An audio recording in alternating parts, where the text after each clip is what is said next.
Hi there, everybody. Coach Milburn here with a little mini lecture video for you on the 5 components of fitness. So one of your assignments is to complete a worksheet that goes over or covers the 5 components of fitness. So I've created this video to assist you in filling in that information. So feel free to print that worksheet and you can kind of fill in the information as we go, or if you'd like to just jot down some notes and then you can go back and fill in. And then once it's complete, you can go ahead and upload that and submit so that you'll achieve the full amount of points for this homework assignment. So we're going to be covering the 5 components of fitness. I'm going to talk to you a little bit about what each of those components is, as well as ways that you can train or improve in those specific areas, and then what the general recommendations are for how many times per week you should be performing each of these different elements. All right, so the 5 components of fitness, what they are is essentially a set of characteristics or attributes that one needs to possess in order to first achieve and then maintain good health, and then also to be able to perform the activities or your activities of daily living. So if we were to sum it up, it's kind of 5 elements that you want to make sure that you're including in your fitness program so that you can ensure that you're going to decrease your risk for disease, especially diseases such as cardiovascular disease and metabolic diseases. So we're talking about high blood pressure, heart attacks, stroke, diabetes, and those types of disorders. And then also to allow you to complete the activities that you want to be able to do and need to be able to do on a daily basis. So there are 5 components of fitness, and those would be cardiovascular endurance, muscular strength, muscular endurance, flexibility and mobility, and then body composition. So we're going to go ahead and go through what each of those are. So the first one is cardiovascular endurance. And when we talk about cardiovascular endurance, we're talking about your ability to maintain aerobic exercise for a prolonged period of time.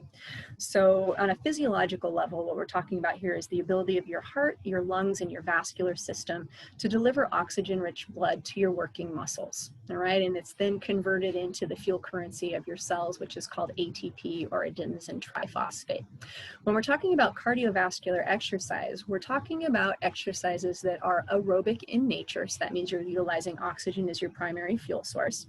And they're activities that are going to last longer than 90 seconds. They're typically performed at a lower to moderate intensity. Sometimes it can be a little bit more vigorous, but generally speaking, we want to stay below somewhere between 80 and 85% of your maximum heart rate, because that's where most people make the shift between aerobic to anaerobic fitness or energy systems.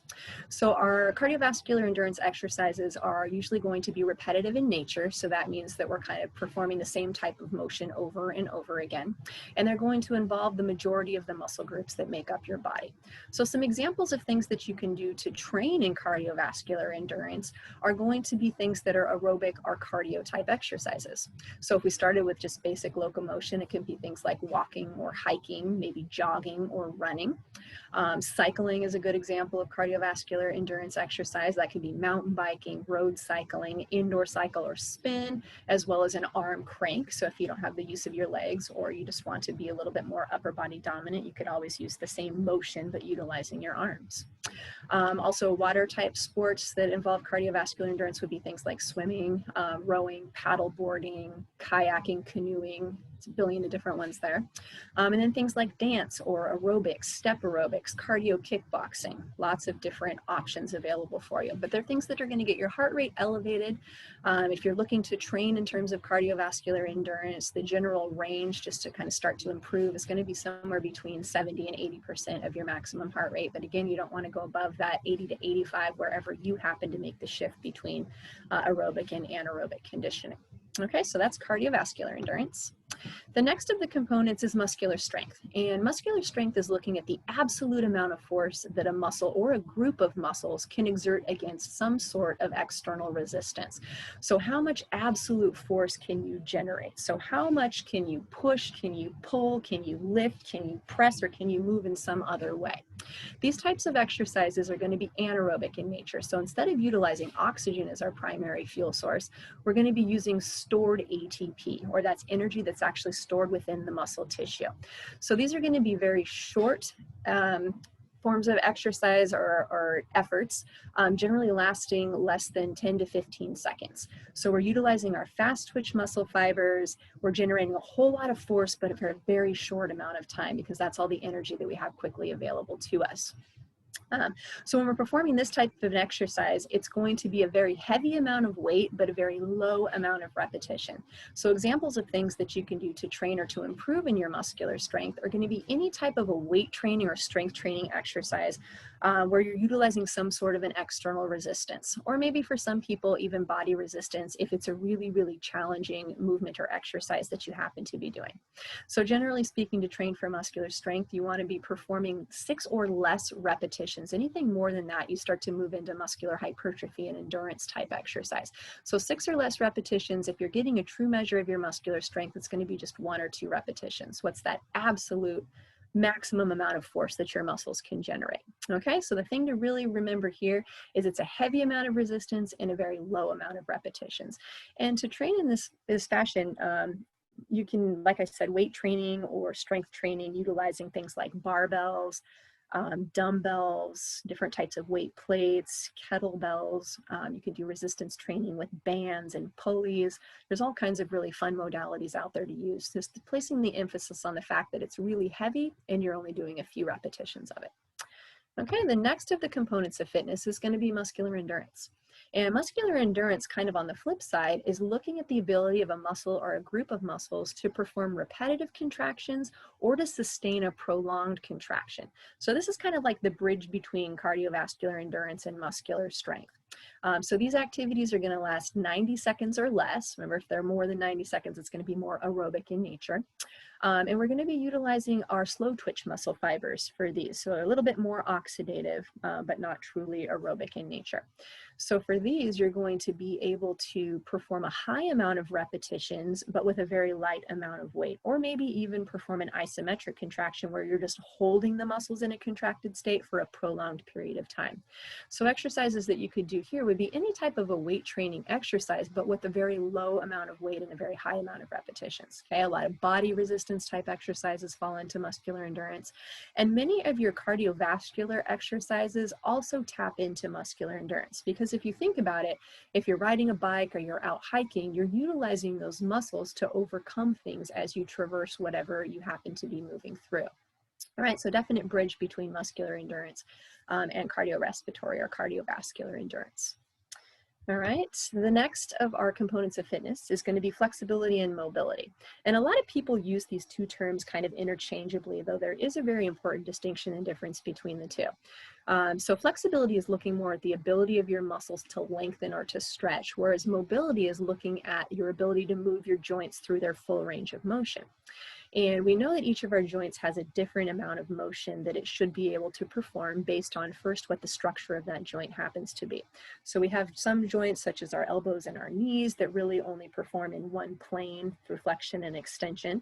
And then we have other joints like our shoulders and our hips that are a ball and socket joint that will allow for a lot more motion. So we're able to actually circumduct or take them in a full circle. All right. The flexibility of the muscles definitely plays a role into the mobility of the joints. So as you have muscles that have a little bit more flexibility or they're able to lengthen and stretch more, it allows for a little bit more mobility. But that can also, there's kind of a flip side to that. If your muscles are constantly in an elongated state, so for example, if your stabilizing muscles aren't working as they should, so the stabilizing muscles that make up the core, the hip, or the shoulder regions, if they're not working as they should to maintain the integrity of the joint, and the muscles that surround that joint then have to work overtime to stabilize, then they become in what we call a hypertonic state where they're constantly contracting, and then they become really tight because they're working so hard all the time. So there's kind of, you can go both directions with the flexibility of the muscle. The other thing that will affect your mobility is just going to be the connective tissue that's surrounding that joint. So the ligaments that hold the bone to bone, as well as the tendons that connect the muscle to the bone. And depending on, how much pliability you have in those different structures, it's going to allow for different amounts of mobility. For joints that are typically fixed and don't get a lot of motion, so for people that sit around a whole lot, that connective tissue really starts to tighten up, and it doesn't get a good fluid supply. It doesn't have the laxity that it needs to allow you to move through your full range of motion. All right, so things that you can do to improve your flexibility and mobility are going to be different stretching exercises. So there's all different types of stretching that you can do: dynamic stretching, static stretching, PNF stretching, ballistic stretching. Probably the two most common though are going to be dynamic and static stretching. And dynamic stretches are movement-based stretches. And these are the types of stretches that you want to perform before you go out and do physical activity. So say, for example, if you were going to go and play a sport, you'd want to make sure that you warm up and perform some dynamic stretches to prepare your body for the activity that you're about to do. So what a dynamic stretch does is it takes the joints through their full range of motion, and it allows the muscles to elongate, but for a short enough period of time that that stretch doesn't become elastic, so that they bounce right back to the shape that they need. And that allows us to still have that stretch reflex that we need to be able to protect the joints. Static stretching, on the other hand, produces more of what we call like a plastic stretch. So it elongates the muscles, and you hold those muscles in the elongated state for somewhere between 10 to 30 or more seconds, and that stretch becomes a little bit more plastic. So now when you release the stretch, the muscle stays a little bit more in the elongated state instead of snapping right back to where it should be. So that's what increases flexibility over the long run. But it actually puts you at an increased risk for injury if you're performing that right before you go and try to do sports or any type of vigorous activity. So you just want to be very careful and mindful of that. Do your dynamic stretching before and then your static stretching after. So dynamic stretching would be things like butt kicks, high knees, opening and closing of the hip, leg swings, arm circles, opening and closing of the chest, just things where you're elongating the muscle but allowing it to come right back to that normal state that it should live in. Other things that you can do to increase your flexibility and mobility would be things like yoga. So in yoga, you're constantly moving. It's like a dynamic stretch, but then sometimes you're holding a pose and you're holding a position with that muscle in the elongated state. So that's a really good example. Another thing that you can do is foam rolling. And what foam rolling does is it helps to release some of the connective tissue. So it allows you to kind of massage some of your muscles to work out any tightness that might be held in the muscles, as well as to release the tension in the connective tissue, to bring more fluid in, and then to increase the amount of blood flow, and then to release or to remove some of the toxins that are kind of built up in those areas. Okay. And then the last of the components of fitness is body composition. And body composition is looking at the ratio of your lean body mass or your fat-free mass to that of your fat mass. So we essentially take the body and we separate it into what we call a two-compartment model, that which is fat and then everything else, which is what we refer to as our lean body mass. So that would be our muscle tissue, water, organs, bones, everything that's not fat gets lumped into that lean body mass.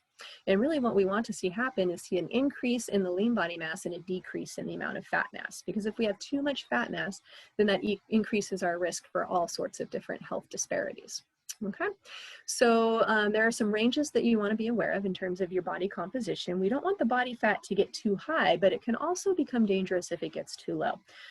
So for men, the essential amount of body fat that you want to make sure that you have is at least 2 to 5%. You don't want to fall below that, or it can put you at an increased risk for different shifts in your hormonal functioning. And what happens if that gets too low is it starts to decrease the amount of testosterone that you're producing. And then we see all kinds of different health issues can start to arise, anything from just moodiness to tiredness and lethargic feelings, and then a decrease in the amount of protein synthesis, so it's going to decrease the amount of muscle mass that you're able to build. For men, we don't want our body fat or body composition to come above 25, because that puts us in the obese category, which increases our risk for all sorts of different health issues. For women, on the other hand, the essential body fat is a little bit higher, and that's just because of our reproductive system and the way that our bodies function a little bit differently than men. So our essential body fat is going to be somewhere between 10 to 13%. If it drops below that, that can again put you at a risk. You can start to see a decrease in bone mineral density, as well as the cessation of your period and lots of other reproductive type issues. For women, you don't want your body fat to rise above 32%. So 32 and above is considered obese for women. Now, if your body fat does happen to fall below that essential range, it's nothing to freak out about unless you're starting to have symptomology that would be concerning. And then it's just something that you would want to discuss with your healthcare provider. So things that we can do to improve our body composition are going to be things like exercise, so making sure that we're hitting on the other 4 components of fitness, as well as proper nutrition, so making sure that we're taking in an adequate amount of macronutrients, as well as other nutrients that are necessary for our health, such as vitamins and minerals. All right. And I'm a big fan of moderation is key, right? So it's important that we're able to indulge and enjoy things that we like to on occasion, but you want to make that exception instead of the rule, right? And there's no diet that's going to be, you know, cut and paste. You can't put everybody on the same diet. So you kind of have to play with things and see what the correct ratio of macronutrients is for you. And when I'm talking about macronutrients, I'm talking about our proteins, our carbs, and our fats. Okay, so general rule of thumb to improve your body composition is going to be to try to decrease the amount of sugar that you're consuming as well as saturated fats, and try to increase the amount of lean proteins as well as fiber and vitamins and minerals that you're consuming. Okay, so those are the 5 components of fitness. And this slide just kind of takes us into what the general recommendation is in terms of training for each of those 5 components. And these guidelines are established by the American College of Sports Medicine, who's kind of the entity that regulates what all of the recommendations are in terms of health and fitness. So you can see for cardiovascular endurance, we want to make sure that we are performing cardiovascular endurance exercises at least 3 to 5 or more days per week at 30 to 60 minutes each day. They've further broken this down to give us kind of minutes, and you can then further break that down into the intensity that you're working out at. So if you're performing moderate intensity exercise, so that would be something, you know, up to about 70-75% of your maximum heart rate, the general recommendation is going to be 150 to 300 minutes of exercise per week. Okay, you want to try to break that down into 30 to 60-minute intervals. Try to spread that throughout the week so that you're hitting the majority of the days. The more days of rest that you have in between the exercise that you're doing, the more chance there is for detraining to occur. They say that after 3 days of not training, you actually start to lose all of the benefits that you've accrued during your days of activity. All right, so if you're working out at a vigorous intensity, so now we're like 75% of your maximum heart rate or higher, then you can get away with less days per week or shorter periods of time that you're training because you're working out at a much higher intensity. So then we drop down to 75 to 150 minutes of vigorous activity per week. All right, in terms of muscular strength, you want to be performing muscular strength exercises at least 2 or more days per week. And you want to make sure that you're working all the major muscle groups. So they say 8 to 10 exercises. That's generally enough to make sure that you're hitting all the major muscle groups. And you can split that up in any way that you'd like. So if you want to just work out 2 days a week, you'd want to make sure that you're getting your entire body on each of those 2 days, hitting all the major muscle groups. If you wanted to split that into a routine where you're focusing on specific body parts on different days of the week, then of course you would train more days per week and have less exercises that you're hitting per day, so more focused on particular muscle groups. Muscular endurance is the same idea, 2 or more days per week, again 8 to 10 exercises, making sure that you're utilizing or working all of the major muscle groups in your system. Flexibility and mobility, again, is going to be 2 or more days per week. They encourage you as you start to get older to increase that even more because it's really important to have good flexibility and mobility to decrease the amount of injuries that come from things like balance issues and tripping and falling.